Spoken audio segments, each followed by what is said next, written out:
Hey guys, Lawrence here from Lawrence Explains Online Academic Tuition.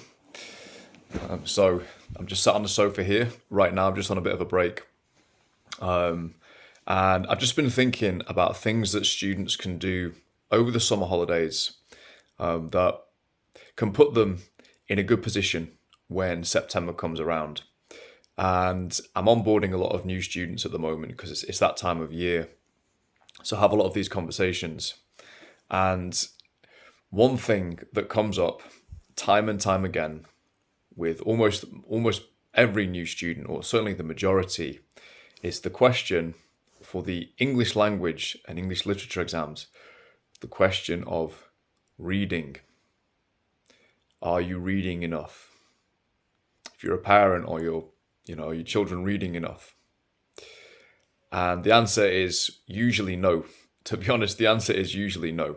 So that's something we can address really easily and actually really quickly. And it's a brilliant thing to work on over the summer holidays because you've got the time, you've got the space, you don't have all these classes, you don't have homeworks and deadlines, so you can actually crack on with some reading. And what that's going to do is it's going to expose your mind to good quality writing. It's going to expose your mind to good quality sentence construction, a variety of vocab as well, in a way that's very natural and quite leisurely as well. So it's a great thing to be doing. Just as a brief side point, I believe the reason that students don't read and they don't have a habit of reading is partly the fault of the schools and the syllabus, particularly the syllabus, because the text that students are introduced to at GCSE level and Key Stage 3, they're quite difficult. They're pretty demanding. Reading the text like Macbeth, for example, or Steinbeck of Mice and Men, even a text like To Kill a Mockingbird, these really are quite demanding texts. And they certainly weren't written for 14, 15, 16-year-olds. So a lot of students get it into their head that they don't like reading. That's not the case. They've just been exposed to some very challenging texts early on. So I advocate with people, go down to Waterstones, whatever it's called. I think it's still called Waterstones, right? Go down to Waterstones, or is it Blackwell's? Whatever the bookshop's called. The one that hasn't been completely eaten by Amazon, or get yourself on Amazon and just pick out 2 or 3 titles for this summer. But pick out books that you want to read, not books you think you should read because they're going to make you more clever, more intelligent. No, just pick out books that you want to read. So it could be a detective novel, it could be a sports person's autobiography, it could be a book on history, it could be a book on technology, space travel, whatever it is.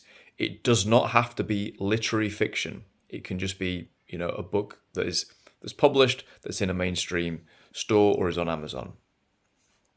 That will still give you the benefits. It will still give you the benefits because you're still going to be exposed to really good quality writing. Most of these books are written by ghostwriters, the autobiographies and so on. You're not going to, if you get like, I don't know, Ronaldo's autobiography, it's not going to be written by him. He's got a lot of other things going on. He gets a ghostwriter in and they do interviews, and then that is a professional writer who puts that together. So you're getting exposed to a really high quality of writing anytime you're actually dealing with a published work.